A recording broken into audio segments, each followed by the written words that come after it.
Good afternoon, students. How are you all doing? कैसे हैं आप सब लोग? खाना खा लिया कि नहीं? Good, very nice. तो अब देखिए स्क्रीन पर आपको जो आपके मम्मी पापा दिखाएंगे या आप अपने हाथ में लेकर देखेंगे, इसमें एक सामने फोटो दिख रहा है, इमेज दिख रही है, राइट? इसमें कौन दिख रहा है? हाँ, वेरी ट्रू. इसमें श्री राम दिख रहे हैं और उनके हाथ में क्या है? ओके, a squirrel, गिलहरी. गिलहरी क्या होती है हम सबको मालूम है कि नहीं? अरे हमारे घर पे भी आती है, बरामदे में रहती है, कई बार छत पे दिखती है, मुंडेर पे दिखती है, कई बार पेड़ पे दिखती है, तेजी से ऊपर जाते हुए, कई बार तो स्कूटर कार चलाते वक्त सड़क पे दिख जाती है और बीच में एन मौके पर रुक जाती है और इधर उधर देखती है. जब पहले देखना चाहिए तब तो देखती नहीं है, बीच में रुक के देखती, फिर हमें एकदम से ब्रेक लगाने पड़ते हैं ताकि हम उसके ऊपर से कार नहीं निकाल दें, गाड़ी नहीं निकाल दें, स्कूटर नहीं निकाल दें. लेकिन बहुत स्वीट सी होती है. एंड देखिए ना, इसके ये देखिए, इसके ऊपर ये ऐसी स्ट्राइप्स रहती हैं, ब्लैक स्ट्राइप्स. ऑलराइट, चलिए हम इनकी कहानी देखते हैं.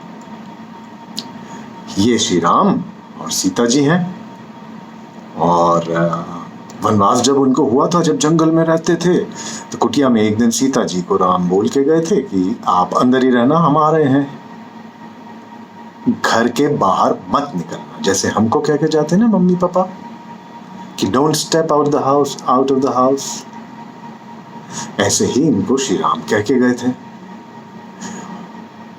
थोड़ी देर बाद एक साधु की आवाज आती है और वो भीख मांगने की कोशिश करता है. जोर जोर से बोलता है, खाने को दो, भूख लगी है, कुछ अन्न दे दो, give me something to eat, I am hungry. Sita से रहा नहीं जाता है, उनका मन पिघल जाता है और वो जो प्रॉमिस किया था उनने राम को, वो तोड़ देती हैं और घर के बाहर आ जाती हैं सब लेके, उनको देने के लिए साधु जी को, साधु बाबा को. क्या मालूम पड़ता है कि वो साधु बाबा नहीं, वो तो साधु के भेष में रावण था. और वो सीता का हाथ पकड़ लेता है और उनको उठा के अपने रथ में ले जाता है अपने देश लंका. ये देखिए वो ले जा रहा है. ये नीचे कैसे आया था, पहले उसने बोला, फिर बाहर आई, फिर वो पकड़ लिया, फिर वो लेके ऐसे जा रहा है. देखिए कितना कैसा दिखता रावण, कितने सारे मुंह उसके, 10.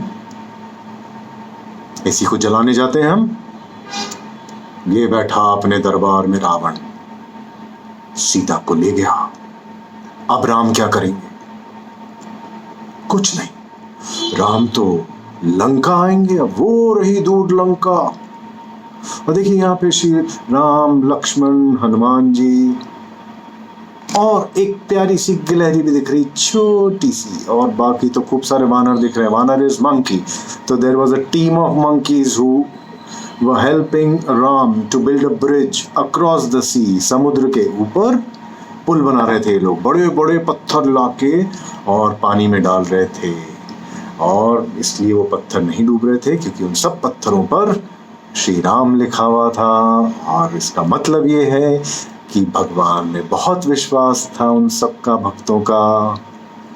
ये लिखा हुआ है सब पे. और ये कैसे टीम, एक लिखता था, फिर दूसरे को देता था, फिर वो तीसरा चौथा, ऐसे टीम वर्क से सब साथ में मिलके काम कर. जैसे हम भी क्लास में कुछ एक्टिविटी होती थी तो सब साथ में मिलके करते थे ना, तो ये भी देखो सब काम कर रहे हैं. एक पत्थर लेके इसको दिया, फिर उसने इसको दिया, फिर ऐसे दिया, ऐसे आगे आगे चलते जाते. राम को ये देख के बहुत अच्छा लग रहा था.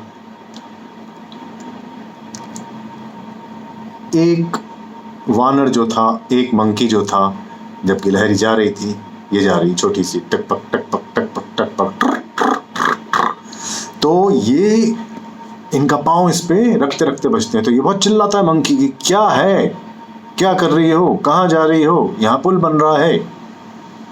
तो बोली, मैं भी श्री राम की भक्त हूँ, मैं भी इस काम में उनकी मदद करना चाहती हूँ, आप लोगों की मदद करना चाहती हूँ. और मैं भी छोटे पत्थर उठा के ले जा रही हूँ और उससे पुल बनाने में मदद कर रही हूँ। वो वानर जो कि बहुत बड़ा था और गिलहरी बहुत छोटी सी थी, वो बोलता है तुम पुल बनाओगी इस छोटे पत्थर से। और वो सब बात अपनी पूरी टीम को बता देता, सारे मंकीज को बता देता है। सारे मंकीज खूब हंसते हैं, गिलहरी का मजाक उड़ाते हैं। हा हा हा हा, देखो रे देखो, ये पुल बनाएगी इतने छोटे से पत्थर से। गिलहरी को बहुत बुरा लगता है, उसको रोना आ जाता है। तो वानर बोलता है जल्दी हटो नहीं तो उठा के फेंक दूंगा। और वो ऐसे फेंकते हैं तो गिलहरी श्री राम के हाथ में जाके टिक जाती है और वो बोलती है प्रभु से कि मैं आपकी मदद करना जा रही हूँ, लेकिन ये मेरी हंसी उड़ा रहे हैं और ऐसा नहीं होता है। सबको अपने अपने हिसाब से ईश्वर ने बनाया है। कोई छोटा है और वो मदद करना चाहता है तो वो क्या मदद नहीं कर सकता? जैसे आप लोग भी घर में छोटे हैं तो भी दादा दादी मम्मी पापा सबकी मदद करते हैं कि नहीं? काम में हाथ बताते हैं कि नहीं? पानी का गिलास देते हैं कि नहीं भर के मम्मा को? दिन भर के काम के बाद पापा आते हैं तो उनसे लिपट के पूछते हैं कि नहीं पानी लाऊं? Should I get you a glass of water? Daddy, पापा, बाबा पूछते हैं कि नहीं? मम्मी कमरा जमाती तो मदद करते हैं कि नहीं? मम्मी डाइनिंग टेबल ले करती, खाने की टेबल लगाती है, क्रॉकरी रखती है तो मदद करते हैं कि नहीं? राइट, ऐसे गिलहरी भी उस काम में मदद कर रही थी श्री राम की। तो श्री राम ने सबको बुला के वानरों को समझाया कि प्रभु ने सबको अलग अलग बनाया। अगर आप बहुत ताकतवर हैं और अगर आप में बहुत ताकत है और आप बहुत बड़े हैं, ह्यूज हैं, तो इसका मतलब ये सबसे ज़रूरी काम नहीं है और बात नहीं है ज़िंदगी में। ज़िंदगी में ये बात ज़रूरी है कि आपके मन में श्रद्धा होनी चाहिए, प्रेम होना चाहिए, सम्मान होना चाहिए, कमिटमेंट होना चाहिए। अब ये बातें बच्चों अगर समझ में ना भी आए तो मम्मी पापा की बात मानना चाहिए, उनको रेस्पेक्ट करना चाहिए, उनको ग्रीट करना चाहिए। जब वो कहें मोबाइल बंद कर दो तो मोबाइल बंद कर देना चाहिए। टीवी ज़्यादा नहीं देखना चाहिए। मतलब हम भी गिलहरी हैं छोटी सी, हमारे मम्मी पापा प्रभु श्री राम हैं। Right, so this is it. And maybe हम लोग ऐसी छोटी कहानियाँ और लेके आएंगे बच्चों के लिए। Hope you enjoyed it. और उनको ये बताना मत भूलिएगा जो मैं भूल गया हूँ कि वो जो 3 स्ट्राइप्स हैं वो श्री राम ने अपने उंगलियाँ रखी थी वहाँ पे। और जब अगली बार गिलहरी दिखे तो उनको दिखाइएगा ज़रूर कि ये 3 स्ट्राइप्स जो हैं ये उनकी उंगलियों के निशान हैं। So thanks for watching, listening. May the moral of the story be told by you in your own words. And सबको खूब सारा प्यार. Thank you. Goodbye.